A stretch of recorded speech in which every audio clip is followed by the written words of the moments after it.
मसलके आला हजरत, नारे तकबीर, नारे रिसालत। बहुत अच्छा भाई। सबसे पहले अपने हबीब के नूर को पैदा फरमाया, अपने कुर्बे खास में रखा, पूरा दुनिया का सारा सिस्टम बना दिया, दुनिया की सारी चीजें अमल में आ गई, पूरी कायनात चश्मे बराह बन गई है।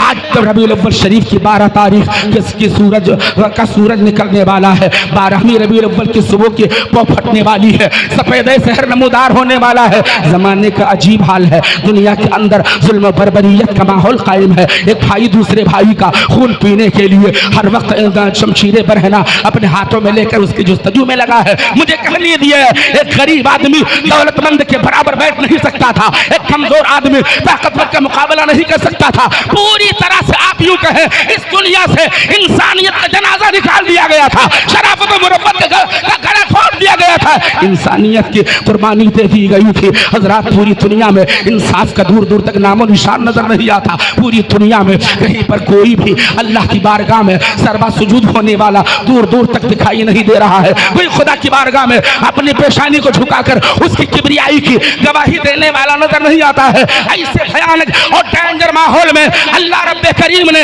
अपनी रहमत कामिला का मुजस्समा और पैकर बनाकर अपने महबूबे दो जहां हुजूर अहमद मुज्तबा मुहम्मदुर रसूलुल्लाह सल्लल्लाहु अलैहि वसल्लम को आमिना खातून के शिकमे नाज से अब्दुल्लाह के घर में मक्का की धरती पर मबऊस फरमाकर पूरी दुनिया को यह बशारत और खुशखबरी दे दी। ए दुनिया में अफसोस की जिंदगी गुजारने वालों, जुल्म और बर्बरियत की चक्की में फिसकर के जिंदगी बिताने वालों, तुम्हें बशारत हो, तुम्हें खुशखबरी हो, अब इस दुनिया से जुल्म का नाम मिटा करके खुशहाली का राह चलाने वाला। वाह वाह वाह वाह वाह, सुभान अल्लाह, सुभान अल्लाह, माशाअल्लाह, बहुत अच्छा, बहुत अच्छा। हज़रत रसूल कौनैन सल्लल्लाहु अलैहि वसल्लम को अल्लाह ने भेजा। मैं आपसे बताना ये चाह रहा था, मुस्तफ़ा जाने रहमत पैदा होते नबी है या 40 साल के बाद नबी बनाए गए हैं? आओ मैं आपसे दलील की बात करता हूँ। चलो मुस्तफ़ा जाने रहमत अलैहिस्सलातो तस्लीम की ज़ात बाबरकात को आप समझने की कोशिश करें। अगर किसी आदमी के ज़हन फिक्र में इसके हवाले से ज़रा सा भी तरद्दुद हो, ज़रा सा भी कोई जो है अब उसके जहन में खुराफात भरा हो, वो अपने आप को तसल्ली कर सकता है। सुनो तवज्जो के साथ, मेरे आका सल्लल्लाहु अलैहि वसल्लम दुनिया में आए हैं तो नबी बनकर तशरीफ लाए हैं। ये मैं अपने घर से नहीं कहता हूँ। आओ आप कुरान की तरफ रुजू करो, अल्लाह की वो मुकद्दस किताब जिसे पूरी दुनिया कुरान अजीम कहती है, कुरान करीम कुरान मजीद कहती है। हजरात, हम जब गिरने लगे हैं कुरान ने हमारी रहनुमाई फरमाई, हम जब भटकने लगे हैं कुरान ने हमारी हिदायत फरमाई। आप जरा सा जहन को हाजिर रखिएगा, मुस्तफ़ा जाने रहमत अलैहिस्सलातो व तस्लीम को 40 साल के बाद नबी मानने वालों कान खोल करके सुनो, अभी भी वक्त है, लम्हे फिक्रिया दे रहा हो। तुम बड़ी तवज्जो के साथ इन जुमलों को जहन में गिरह बांध लो और अपनी जिंदगी को समझने और नबी की आजमत को समझने की कोशिश करो। सुनो, कुरान करीम की तरफ आप रुख करो। अब कुरान की बारगाह में चले और उसके बाद अपने सवाल का जवाब चाहते हैं। अल्लाह रब्बे कायनात ने पूरे कुरान में 114 सूरतें नाजिल फरमाई है। पूरे कुरान में अल्लाह ने 114 सूरतें नाजिल फरमाई है। कितनी सूरतें जरा बोलिए आप? 114 सूरतें पूरे कुरान में हैं। अब उन्हीं 114 सूरतों में एक सूरत ऐसी है जिसे सूरे मरियम शरीफ कहा जाता है। अब जरा मोहब्बत से बोलो सुभान अल्लाह। सूरे मरियम कुरान के 16वें पारे में है। मौजूद है, इनसे आप पूछ सकते हैं, आप खुद भी कुरान खोल करके देख सकते हैं। 16वें पारे में सूरे मरियम मौजूद है। अल्लाह तबारक व तआला ने अपने हबीब सल्लल्लाहु अलैहि वसल्लम की अजमत किस कदर बुलंद फरमाई है। मुस्तफ़ा जान रहमत अलैहिस्सलाम को 40 साल के बाद नबी मानने वालों कान खोल करके और अक्ल की आंखों से देखो, अक्ल के कानों से सुनो और गौर करके उस पर अकीदा मुरत्तब जो है अपना मुस्तहकम करो। हज़रत रसूल कौनैन सल्लल्लाहु अलैहि वसल्लम 40 साल के बाद नबी बने या पैदा होते नबी है, ये बात मैं वाज़ेह कर देना चाहता हूँ। कुरान करीम के सूरे मरियम 16वें पारे के आप खोलो। कुरान करीम के अंदर सूरे मरियम के अंदर हज़रत मरियम और ईसा अलैहिस्सलाम का तज़किरा है। हज़रत मरियम ये हज़रत ईसा की माँ है। हज़रत ईसा अलैहिस्सलाम वो नबी है कि जो अभी आसमान पर उठवा लिए गए, अभी दुनिया में दोबारा तशरीफ़ लाएंगे, फिर वो दीन इस्लाम की तबलीग फरमाएंगे, फिर उन्हें मौत आएगी और मदीनतुर रसूल में उन्हें दफन भी किया जाएगा। उनका मदफन मदीना होगा। हज़रत वही हजरत ईसा अलैहिस्सलाम है जिन पर अल्लाह ताला ने इंजील मुक़द्दस जैसी बाबरकत किताब नाजिल फरमाई। वो हजरत ईसा अलैहिस्सलाम जिनको अल्लाह ताला ने ये मौजज़ा अता फरमाया था कि अगर कोई इंसान इंतकाल कर जाता, मुर्दे पर फूंक मार देते तो खुदा उसमें जिंदगी अता कर देता था। किसी बर्फ सफेद दाग वाले मरीज को फूंक मार देते, मादरजात अंधे के पर अगर ईसा अलैहिस्सलाम फूंक मार देते तो उसकी आंखों में रोशनी आ जाती थी, वो सफेद दाग वाला शिफायाब हो जाता था। अल्लाह ने ये मौजज़ात हजरत ईसा को बख्शे हैं। हजरत ईसा अलैहिस्सलाम की माँ का नाम हजरत मरियम है। हजरत मरियम अलैहिस्सलाम है, उनकी जवानी की उम्र है। हजरत मरियम से एक दिन हजरत जिब्रील की मुलाकात हुई। हजरत जिब्रील मरियम के करीब आए, करीब आने के बाद में और करीब आए। हजरत मरियम पीछे हटने लगी। हजरत जिब्रील फरमाते हैं घबराओ नहीं, ए मरियम तुम घबराओ नहीं। हजरत मरियम ने कहा आप कौन है, कहाँ से क्यों आए हैं? आने वाले फरिश्ते जिब्रील ने कहा मैं अल्लाह का फरिश्ता जिब्रील हूँ। ए मरियम मैं तुम्हें बेटा देने आया हूँ। तवज्जो से सुनिएगा, इंशाअल्लाह बात समझ में आएगी। हजरत मरियम से जिब्रील अलैहिस्सलाम कहते हैं कि मैं तुम्हें बेटा देने आया हूँ, मैं तुम्हें औलाद देने आया हूँ। हजरत मरियम महवे हैरत है, ताज्जुब खेज लहजे में आप जवाब देती है ये कैसे हो सकता है, ये कैसे हो सकता है? अभी मेरी शादी नहीं हुई, अभी मुझे किसी मर्द ने छुआ नहीं, मुझे बेटा कैसे हो सकता है? हजरत जिब्रील अलैहिस्सलाम फरमाते हैं ए मरियम इसमें ताज्जुब वाली कोई बात नहीं है। जो खुदा बगैर माँ बाप के हजरत आदम को पैदा फरमा सकता है, बगैर बाप के सिर्फ माँ के जरिए भी बेटा अता कर सकता है। हजरत मरियम के दामन में जिब्रील अलैहिस्सलाम ने फूंक मारा, उन्होंने दम किया, दामन में फूंक डाला। उसकी तर्जमानी आला हजरत इमाम अहले सुन्नत कंजुल करामत आला हजरत इमाम अहमद रज़ा खान फाज़िल बरेलवी इरशाद फरमाते हैं वो कुंवारी पाक मरियम व नफ़ख्तु फीही का यहाँ जो लफ्ज़ व नफ़ख्तु आया है ये हजरत जिब्रील ने जो फूंक डाला था उसकी तरफ इशारा है। इमाम अहले सुन्नत फरमाते हैं वो कुंवारी पाक मरियम व नफ़ख्तु फीही का आदम है अजब निशान आज़म मगर आमिना का जाया, है अजब निशान आज़म मगर आमिना का जाया।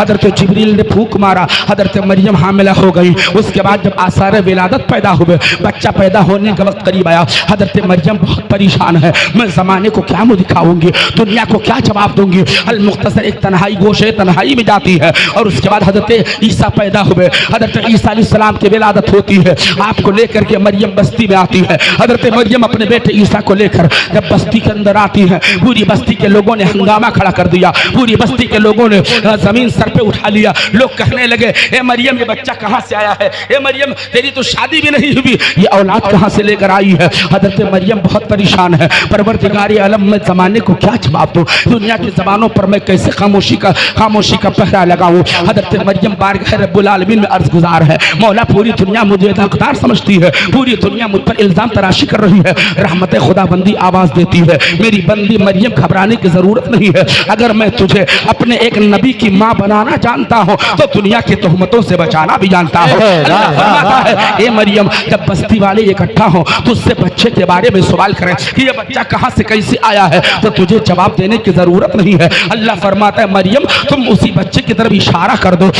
इसका जिक्र कुरान में रब ने फरमाया फ़अशारत इलैहि, ए मरियम तुम बच्चे की तरफ इशारा कर दो कि उससे पूछ लो, इस बच्चे से सवाल करो ये कौन है, कहाँ से कैसे आ गया है। मेरी शादी तो नहीं हुई लेकिन कौम जब इकट्ठा हुई, कौम के सरबराह हजरात आए, अपने वक्त के बड़े बड़े दानिश्वर हजरात जमा हुए, सबने हजरत मरियम से सवाल किया मरियम तेरी शादी नहीं हुई, तेरा खानदान बड़ा अच्छा था, तेरे खानदान के लोगों का नाम हर जगह पर तारीफ और तौसीफ के साथ लिया जाता रहा है, मगर ए मरियम ये तूने क्या किया, तेरी शादी नहीं हुई, ये बच्चा कहाँ से आया। हजरत मरियम ने इरशाद खुदाबंदी के बावजूद बच्चे की तरफ इशारा कर दिया, ये लोगों बच्चे के हवाले से मुझसे क्यों पूछते हो, बच्चे के ताल्लुक से मुझसे सवाल क्यों करते हो, तुम उसी बच्चे से पूछ लो, वो बच्चे से सवाल करो कि वो कहाँ से आया, कैसे आया और कौन है आने वाला। हजरत मरियम जब इशारा फरमाती है बच्चे की तरफ तो तमामी बस्ती वालों ने कहा मरियम कैसी बातें करती है, चंद घंटों का वो बच्चा है, अभी थोड़ी देर पहले पैदा हुआ है, वो हमारी बातों को समझ भी नहीं पाएगा, हमारी बातों को सुन भी ना सकेगा, हमारी बातों का जवाब भी नहीं दे पाएगा,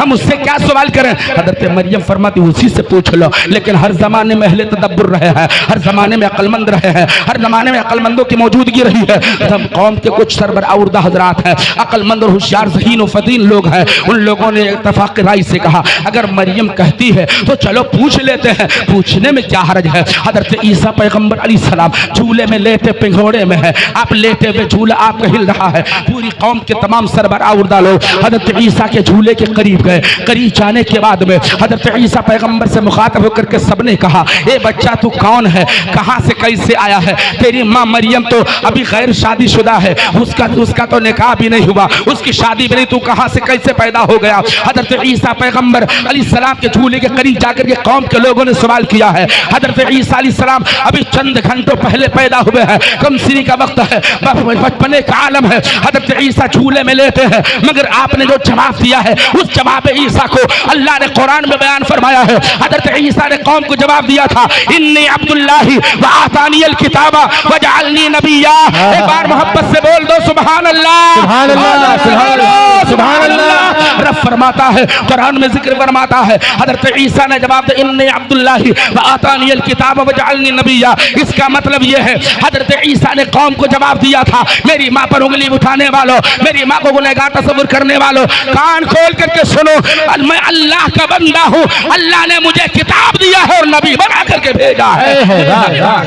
वाह वाह, सुभान अल्लाह, सुभान अल्लाह। हजरत हजरत ईसा अलैहिस्सलाम फरमाते हैं, मैं अल्लाह का बंदा हूँ, अल्लाह ने मुझे किताब दिया और नबी बना करके भेजा है। हजरत ईसा अलैहिस्सलातु व तस्लीम अल्लाह के नबी हैं। कुरान के एक एक हरूफ पर, एक एक कलमा पर ईमान रखने वालों, कुरान के ज़बर व ज़ेर व पेश और तमामी हरकत व सकनात पर ईमान रखने वालों, कुरान वो ऐसी किताब है कि जिसके अंदर अल्लाह ने फरमाया, ज़ालिकल किताबु ला रैब फीह। कुरान की हक़ानियत और सच्चाई में अगर किसी ने जर्रा बराबर शक किया तो फिर वो आदमी मोमिन नहीं रह जाएगा, वो गुमराह बदमज़हब बेईमान हो जाएगा। हज़रत अब मुझे कहने दिया जाए, कुरान पर हमारा आपका सब मुसलमानों का ईमान है, कुरान सच्चा है, कुरान की हरकत सच्ची है, कुरान के अल्फाज सच्चे हैं, कुरान के कलमात सच्चे हैं, कुरान सच्चे, उस पर हमारा ईमान है। अब बताओ, कुरान कहता है हजरत ईसा पैदा होते नबी है, तवज्जो से सुनिएगा, हजरत ईसा अपनी नबूवत का ऐलान पैदा होने के बाद ही कर रहे हैं।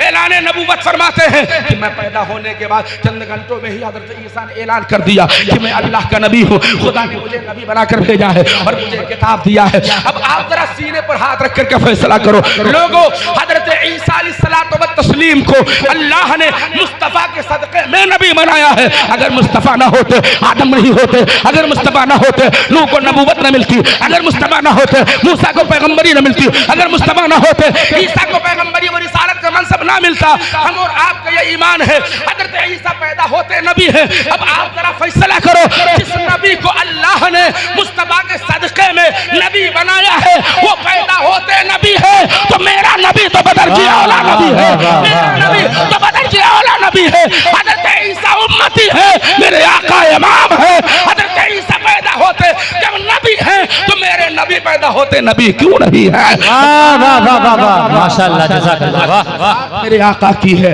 वो अज़ीम ज़ात मेरे सरकार की है। मुस्तफ़ा जान रहमत अलैहिस्सलाम के पैदा होते नबी होने पर कुरान की आयत भी दलालत करती है और हदीस पाक सुन लो, बात मेरी मुकम्मल हो जाए। अल्लाह के नबी सल्लल्लाहु अलैहि वसल्लम ने हदीस पाक में इरशाद फरमाया है, कुन्तु नबिय्यन व आदमु बैनल माई व तीन। एक बार मोहब्बत से कह दो सुभान अल्लाह, और जोर से बोलो सुभान अल्लाह। मेरे आका फरमाते हैं, कुन्तु नबिय्यन व आदमु बैनल माई व तीन। आका फरमाते मैं उस वक्त नबी था, मैं उस वक्त नबी था, मैं उस वक्त नबी था जब आदम का पुतला बनाया जा रहा था। अब तो यार कह दो सुभान अल्लाह, ये मेरी बातें नहीं है, इन उलमा की बातें नहीं है, मेरे नबी का फरमान है। सरकार फरमाते हैं, मेरे आका फरमाते मैं उस वक्त नबी था जब आदम का पुतला बनाया जा रहा था। आदम का पुतला बनाने के लिए आग पानी मिट्टी हवा की आमेज़श करके उनकी खमीर तैयार की जा रही थी। अभी आदम का पुतला बनकर मुकम्मल भी नहीं हुआ, उसमें रूह भी नहीं डाली गई, उसमें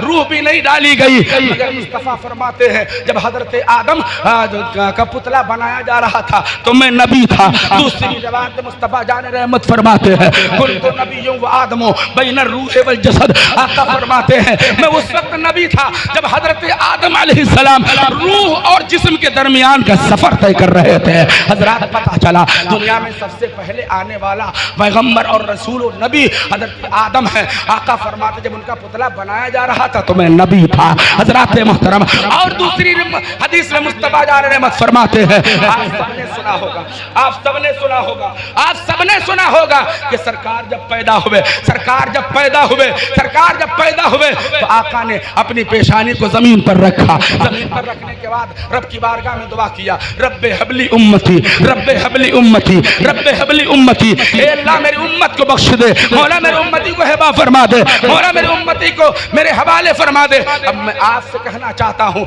ए लोगों, सरकार पैदा होने के साथ ये दुआ फरमा रहे हैं, अपनी उम्मत के बख्शिश की दुआ कर रहे हैं, तो उम्मत के बख्शिश की दुआ कौन करेगा? जो अपने वक्त का नबी होगा, अपने वक्त का रसूल होगा।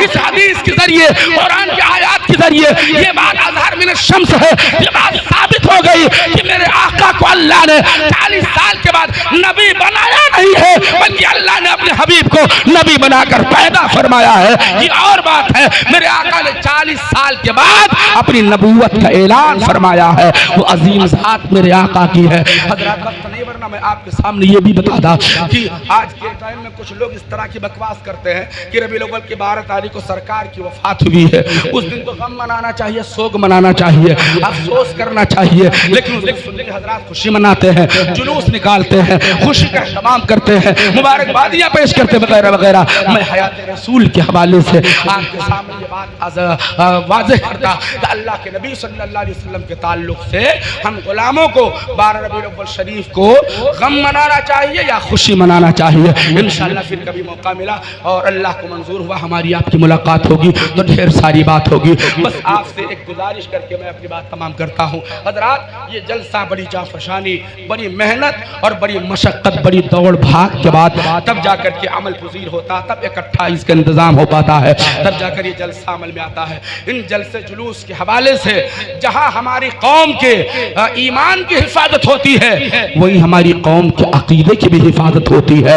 इसलिए अगर हम आपसे कहें कि लोगों, अगर सब उलमा मिलकर आपका क्लास ले ले, आपका सबक सुनने लगे, दीन की तमाम बातें आपसे पूछे, वज़ू, गुस्ल, नमाज, फ़र्ज वगैरह वगैरह तमाम मालूमात आपसे लें, तो आप शायद जवाब बहुत कम लोग दे पाएंगे, बहुत कम लोगों को ये सारी बातें मालूम होंगी। तो अब अगर कहा जाए कि चलो सब लोग नाम लिखाओ और पढ़ने चलो, आप कहेंगे मौलाना साहब कोई रास्ता नहीं पढ़ने जाने के लिए, बहुत सारी जिम्मेदारियाँ। मैं आपसे कहता हूँ कि आखिर आपकी ये परेशानी दूर करने के लिए तरीका अपनाया गया कि हमारा काम भी होता रहे, अब जरिए माश की जुस्तजू भी करते रहे, हमारा काम भी पूरा होते रहे, हम दीन भी सीखते रहे। कौन सा रास्ता है? तो ये रास्ता निकाला गया कि जलसे जुलूस में आओ, ये जलसे कराए जाएं, ये कॉन्फ्रेंसें कराई जाएं, ये महफिलें मुनक़िद की जाएं, इन जलसों में आओ, तुम्हारी दीन की भी हिफाजत होगी, दीन सिखाया भी जाएगा, दीन समझाया भी जाएगा। मैं आप सबसे गुजारिश करता हूँ, अज़ीज़ मौलाना मोइनुद्दीन हाफ़िज़ इब्राहिम और इनके तमाम साथी, तमाम अरकान कमेटी के नौजवान, ये उलमा आपके